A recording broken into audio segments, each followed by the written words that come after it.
Bien, y ya estamos aquí en La Voz de Dios para hablar de himnología como todos los días a esta hora. Y antes de comenzar, quiero agradecer la sintonía que preciosos hermanos y hermanas diariamente prestan. Dedican parte de su tiempo para escuchar himnología, lo cual me estimula a continuar y a llevarles lo mejor de mi conocimiento y entendimiento cristiano hasta usted. Así que saludo para todos aquellos hermanos que diariamente están agradeciendo al Señor por lo que estamos realizando a través de la radio. Y vamos a continuar hablando del tema que ya comenzamos el sábado y ayer reiteramos el mismo, sobre este grande y trágico acontecimiento como fue el hundimiento del Titanic. Ya sabemos lo que hemos asociado por causas muy prácticas, cómo fue que aquel gran barco transatlántico británico durante su primer viaje se hundió la noche del día 14 al 15 de abril del año 1912 al chocar con un iceberg al sur de Terranova. Esto es una isla perteneciente al Canadá. Usted sabe que el barco fue localizado en el año 1985, es decir, 73 años después del hundimiento del mismo, a 4.000 metros de profundidad. 3.812, otros dicen 4.000 metros, pero es poquita la diferencia, estamos en los 4.000 metros de profundidad. Es igual a 4 kilómetros de profundidad que el barco Titanic se encuentra allí. Bueno, y si nos pusiéramos a hablar ya de esto, ya tendríamos un tremendo tema, pero lo que yo quiero decir es que hemos tomado esto como ejemplo de que el dedo de Dios está en todo. Dios, con su gracia soberana, es el amor de los amores, pero también es el justo juez que no permite arrogancias de parte de nadie para atribuirse alguna facultad que compete al Señor de los mares. Porque recordemos que Dios es el Señor de los mares. Dios es el Señor del desierto, es el Dios de los cielos y es el Dios de la tierra. Y cuando un hombre o mujer se atribuye cierta cosa, en este caso como sucedió cuando el barco aquel fue ya bautizado y lanzado al mar para que pudiese circular por los mares arrogantemente, sobreponiéndose a todos los otros barcos construidos, el lenguaje de los líderes e inclusive de todos era de que ese barco ni Dios jamás podría hundir. Bueno, Dios desde los cielos, obviamente teniendo muy en cuenta estos dichos, tomó cartas en el asunto y obró para que nadie se atribuya ninguna facultad más allá que la que realmente le compete. Ellos dijeron, ni Dios jamás hundirá este barco. Era el barco de los barcos. Era la nave más moderna, como lo dijimos, tenía el confort más grande que pudiera haberse hecho para un barco. El viaje era un viaje, usted sabe, intercontinental, venía desde Europa hasta acá, Nueva York precisamente, trayendo 2.200 personas a bordo, esto lo hemos dicho, y todos ahí venían muy enfiestados, en fin, tantas cosas. De manera que hablaremos de eso. Y vamos también a recordar al viejo barco de Sión. Hablaremos del viejo barco de Sión. Hablaremos del gran capitán, el Señor Jesucristo. Y hablaremos también de parte del viaje que este gran capitán Jesús ha realizado hasta ahora. Porque el gran capitán Jesucristo, dirigiendo su barco de salvación, dice que Él, habiendo bajado a los infiernos, Él predicó a los espíritus encarcelados y subiendo a lo alto llevó cautiva la cautividad. Es decir, si usted abre Apocalipsis, el Señor Jesucristo en Apocalipsis 1:18 le va a decir que Él ya tiene en sus manos las llaves del infierno y de la muerte. Él ya ha conquistado territorio, Él es el gran conquistador. Él sabe cómo ir más allá de lo imposible para el hombre, de manera que Él ya tiene parte del viaje hecho. Él conquistó la muerte, el infierno, y tiene las llaves de esas cosas, y subiendo a lo alto llevó cautiva la cautividad, es decir, que el Señor ha hecho parte del viaje, ¿ve? Él sabe cómo hacerlo, de manera que nos conviene a nosotros tener como líder al gran capitán Jesús, quien es el que dirige el viejo barco de Sión. Bueno, y estamos asociando esto, ¿ven? Así que yo le invito a que quedemos en sintonía de la voz de Dios para hablar en esta hora sobre himnología. Hablaremos de dos himnos relativos al tema, como ya dijimos, el himno Más cerca, oh Dios, de ti, que ya lo vamos a escuchar. Me decía ayer una hermana precisamente, hermano, yo dice, quiero escuchar luego el himno que cantaron aquel día. Yo lo quiero oír, ya lo va a escuchar. Y vamos a hablar también del himno, un himno precioso que tengo acá, La Merced de nuestro Padre, ya lo escuchamos, es un faro en su brillar. Como Dios en su gracia soberana puede en este caso hablarnos a través de los cánticos espirituales, y lo hace aquí en La Voz de Dios. Lo hace a través de himnología y lo hace en cada mensaje y programa que tenemos. Por lo que le invito a quedarse en sintonía, que ya comenzaremos a hablar de esto mediante la gracia del Señor. Sigamos juntos en La Voz de Dios.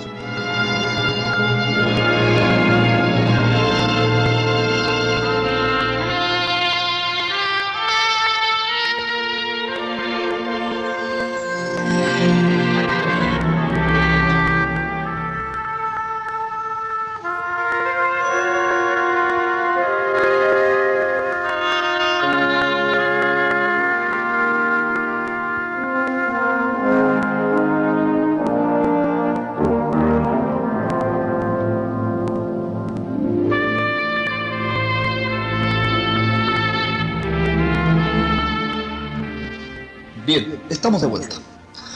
Usted sabe que comentábamos en el programa anterior, en el día de ayer, cómo aquel barco, habiendo sido construido con tanto lujo y tanto detalle, había sido quitado de él todos los defectos que otros barcos pudieron haber tenido. El gran concilio de ingenieros había considerado todos los pormenores y decían, bueno, el barco de fulano tiene tal falta, le falla tal cosa, tiene poco espacio, tiene poco confort, en este caso no tiene cobertura para tal y tal viaje.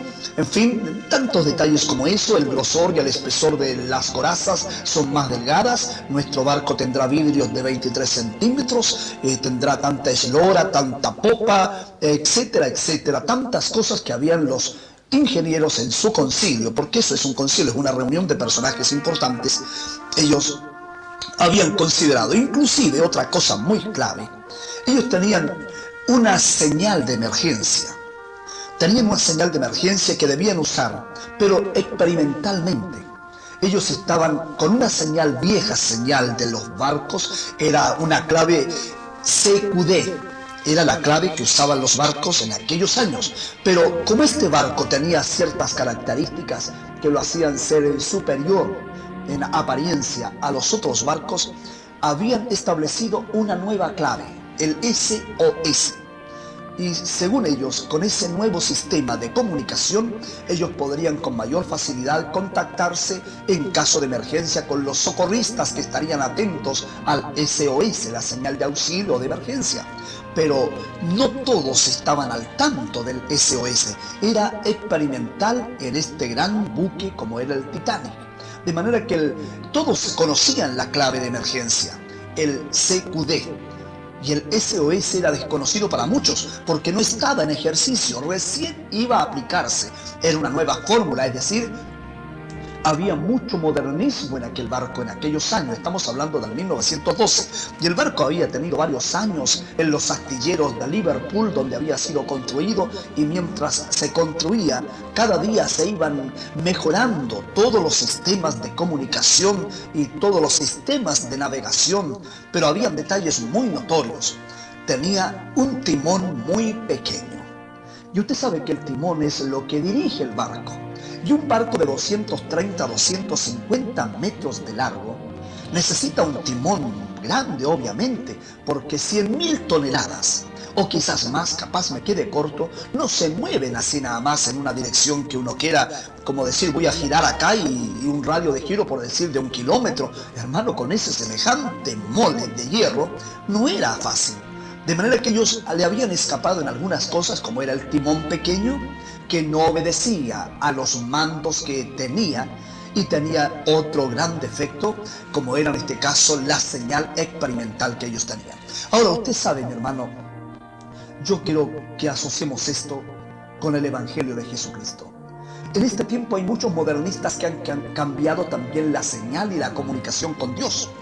Usted sabe que la vieja señal del Evangelio es que nosotros mantengamos el viejo barco de Sion con Cristo como gran capitán. Sabiendo eso, usted sabe que usted puede llegar al cielo. Por eso mencioné al principio que Cristo ya comenzó el viaje cuando bajó a los infiernos y predicó a los espíritus encarcelados y subiendo a lo alto llevó cautiva la cautividad. Usted puede leer eso en el Testamento, en el Nuevo, puede ir a Salmo 24, donde las puertas eternas fueron abiertas al Señor Jesucristo en victoria después de conquistar aquello. Pero usted sabe que hoy día hay muchos modernistas que también tienen claves diferentes, que oración al Espíritu Santo aquí, que tú tienes que hacer tal y tal cosa para que Dios te responda, que si no Dios no te va a responder, que Dios se ha modernizado, que Dios no es el anciano de años como antes, que estamos en un mundo nuevo, en fin, tantas cosas. Y han construido también, como dije en el programa anterior, grandes moles denominacionales. Han, digamos, formado grandes barcos de salvación. Cada sistema lo ha hecho y ellos piensan que ni Dios podrá destruirles cuando ya están en camino al error. Hay témpanos de hielos que esperan este largo viaje. Ahora, yo sé que esto usted dirá no puede ser, pero vamos a chequear un poquito este asunto porque yo quiero que este mensaje, aparte de ser histórico al mencionar los errores que pudieron haber existido, cosa que fue real en el Titanic, también hoy este barco tipifica, aunque parezca raro, el Evangelio de Jesucristo moderno de hoy. Hoy los hombres, como dije, han construido sus propios barcos, si cabe la palabra, para llevar almas también a puerto seguro, a la ribera celestial. Y aseguran total aseguranza, valga la redundancia de la palabra, para llegar al cielo. Tal es el caso que hoy día tenemos 5.000 grupos de hombres que en el mundo predican diferentes fórmulas para llegar al cielo. Aseguran la eterna vida para el que en este caso los sigue a ellos. Y han existido, por ejemplo, me viene el Jim Jones, por ejemplo, usted sabe, en las Guayanas, y me fui para otro lado ya, pero aquel hombre decía que él era el gran líder para que la gente se salvara si solamente creía en él. Y aquel Jim Jones, que los que saben estamos hablando del año 72 aproximadamente, usted sabe que convenció a mucha gente con su enseñanza y ese hombre los llevó a esos 1.000 personas, 962 por ahí si no me equivoco, no tengo los datos justos. Todos creyeron que ese hombre era el líder absoluto para alcanzar la vida eterna y a todos ellos los llevó al suicidio. Todos murieron en aquellas islas, en las Guayanas. Usted que conoce de historia, usted se va a recordar. Y no lo voy a llevar muy lejos, voy a un poquito para atrás, 3 años atrás, David Crocker en Estados Unidos, ¿se acuerdan ustedes? Cuando aquel también había construido su forma de sistema para llegar a Dios. Y él había promulgado que todos aquellos que creyesen en él, que siguieran su ejemplo, también alcanzarían de Dios la eternidad e inclusive la procreación, y entró en una especie, usted sabe, de perversión sexual al extremo que aún el gobierno de los Estados Unidos tuvo que atacar aquel sistema humano porque se había corrompido. Y este señor David Crocker terminó muerto con todos sus seguidores. Ahora, esto no es desconocido, no estamos hablando acá de algo que haya sido en la prehistoria, estamos hablando de añitos atrás. Pero cada uno hoy se ha construido su fórmula. Y volviendo a nuestro medio, usted ve que hoy día hay tantos hombres que predican el Evangelio de Jesucristo a su manera. Han tomado rituales, han tomado dogmas, tradiciones y han aplicado lo mejor del conocimiento de la teología o lo que la teología ha logrado. Y cuando han construido su denominación, lo hacen creídos ellos y convencidos que ese sistema es el más seguro para llegar al Señor. Pero vamos a chequearlo aquí hoy. Vamos a ver, no vamos a tocar todos los sistemas, pero yo quiero probarle a usted que hay un solo barco que tiene pasaje directo a la gloria. Y tenía alguna nota acá que quiero mencionarle a usted. Si Dios nos permite, tengo acá algo que yo espero que Dios me ayude, porque la verdad que tengo varias notas. Pero vamos a mirar acá. Tengo, como digo, varias cosas que decirle. El problema está en que se me traspapelan las cosas, pero algo tengo que encontrar. Estaba pensando justamente ayer sobre el gran hombre llamado Noé. Usted sabe que Noé, también lo mencioné en el programa anterior, fue un hombre que Dios usó para construir un barco.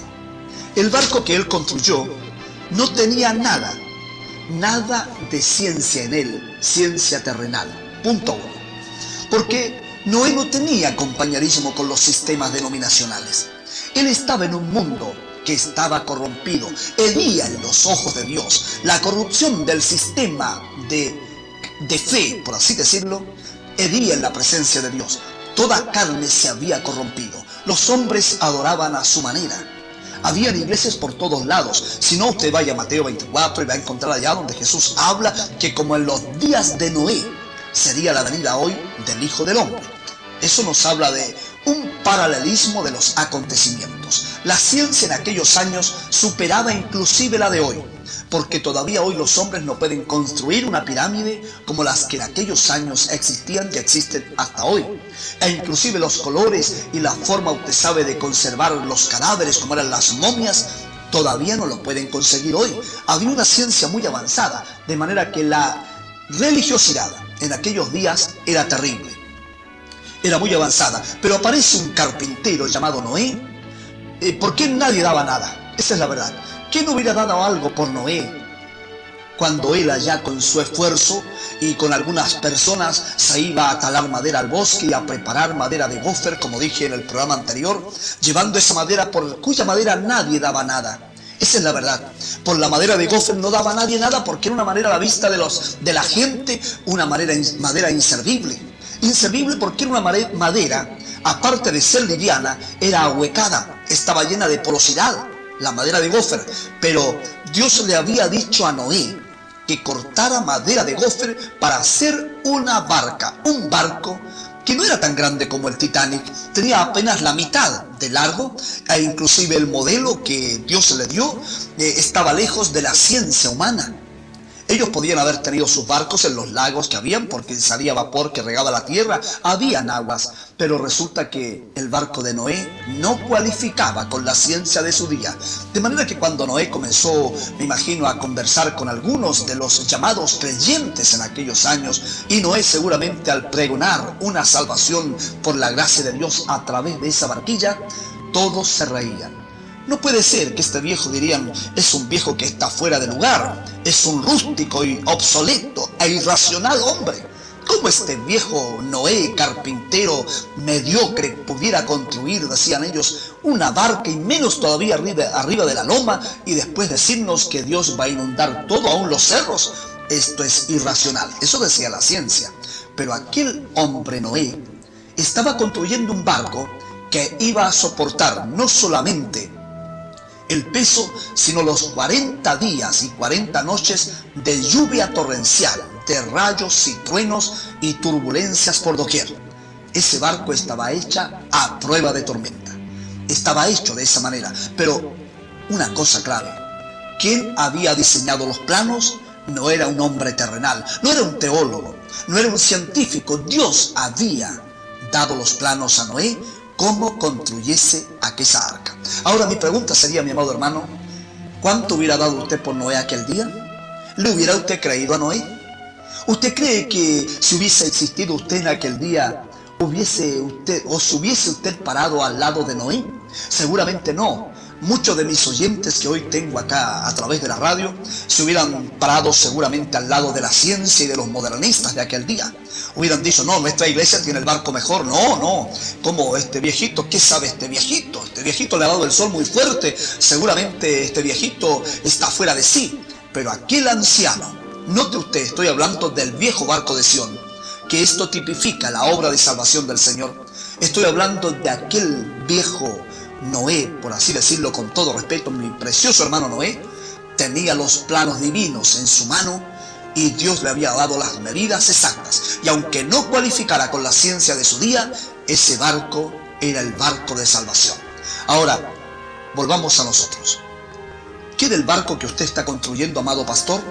Amado líder, usted que está predicando el evangelio por doquier, usted que proclama tener la verdad absoluta, mi pregunta es, ¿usted ha seguido los planos del Señor Jesucristo? Como hablaba con alguien ayer, hablaba y me llamaba una hermana y me decía, hermano, esto fue antes de ayer, 2 personas me llamaron tocante al bautismo y me decían, hermano, ¿por qué Mateo 28:19 dice que el bautismo es en el nombre del Padre, del Hijo y del Espíritu Santo y Hechos 2:38 es en el nombre del Señor Jesucristo? Yo le respondí así brevemente, hermana, Dios no es un don nadie. Dios Padre Todopoderoso, Creador de los cielos y la tierra, Él tiene nombre. Y ese nombre lo puso en su Hijo. Esa es la verdad de la Escritura.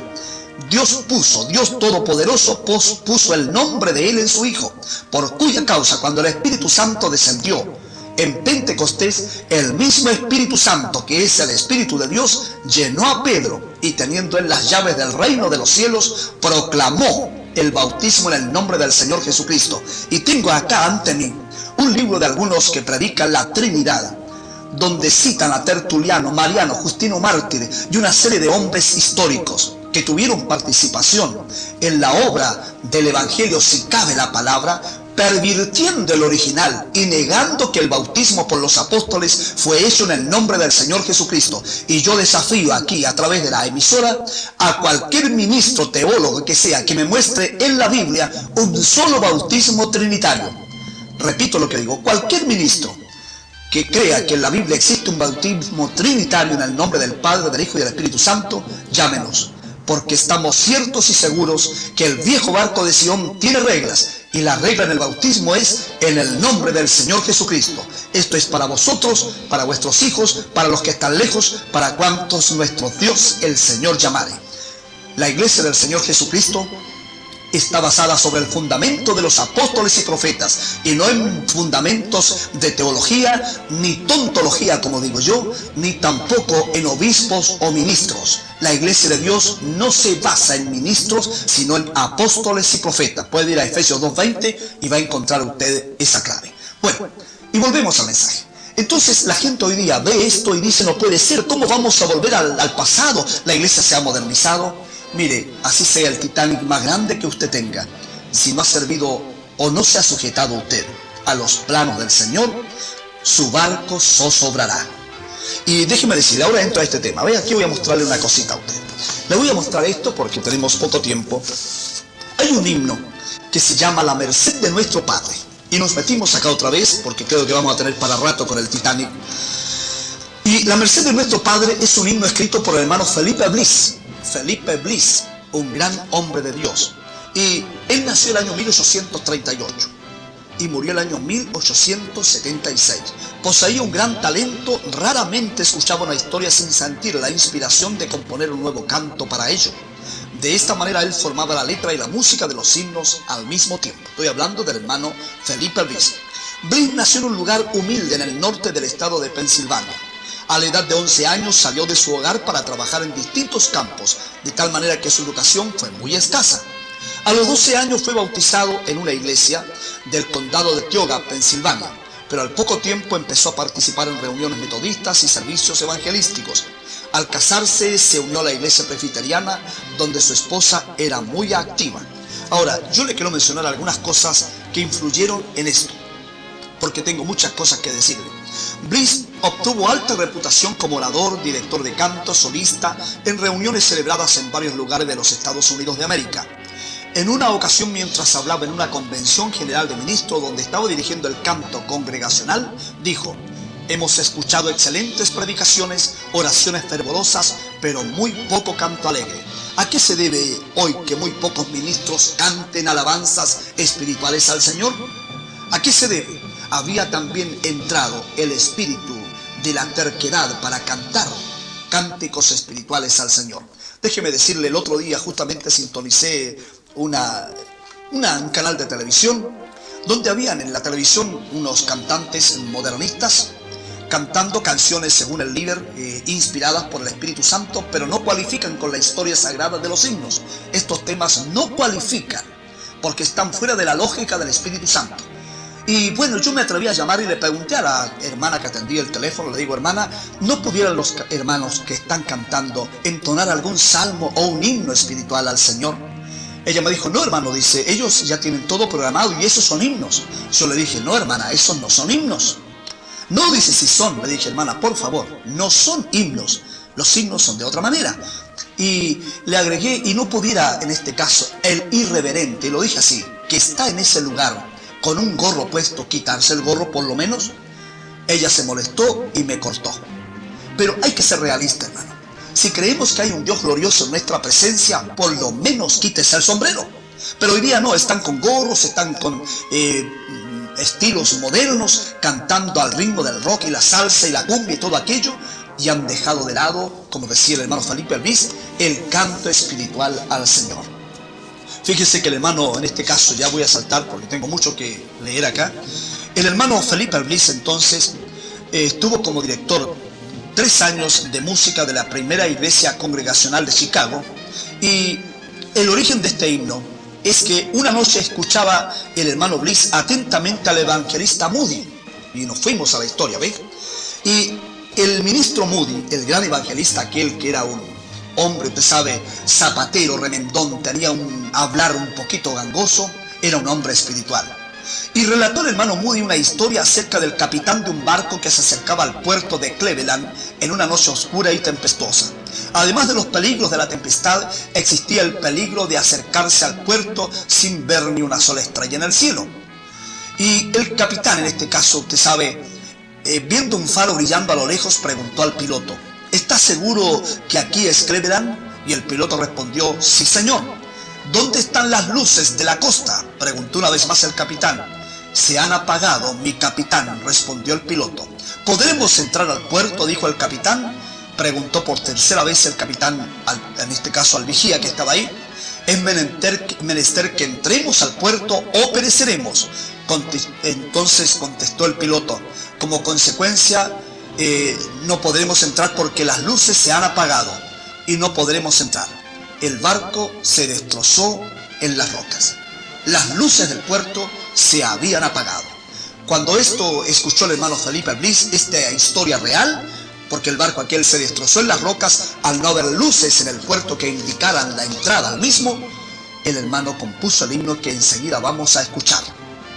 El himno lleva por título: La merced de nuestro Padre es un faro en su brillar. Yo espero que la gracia de Dios a ustedes le esté bendiciendo. Vamos a escuchar este himno, La merced de nuestro Padre, y estaremos regresando enseguida para mostrarle a usted lo que es un cántico y cómo este himno nos habla de la necesidad de un buen capitán en nuestro camino a la gloria. Sigamos juntos en la voz de Dios.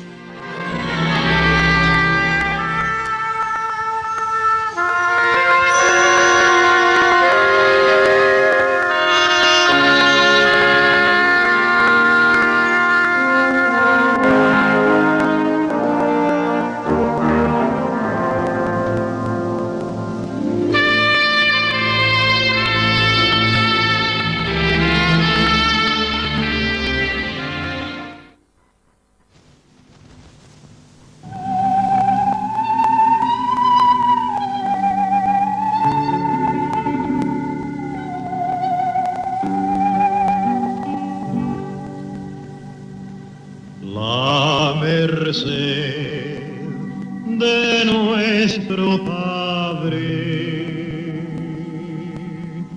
es un faro en su brillar. Él nos cuida y nos protege con las luces de alta mar. Mantened el faro ardiendo, arrojad su luz al mar, que si hay nautas pereciendo, los podréis así salvar. Reina noche de pecado, ruge airada negra mar. Almas hay que van buscando esas luces de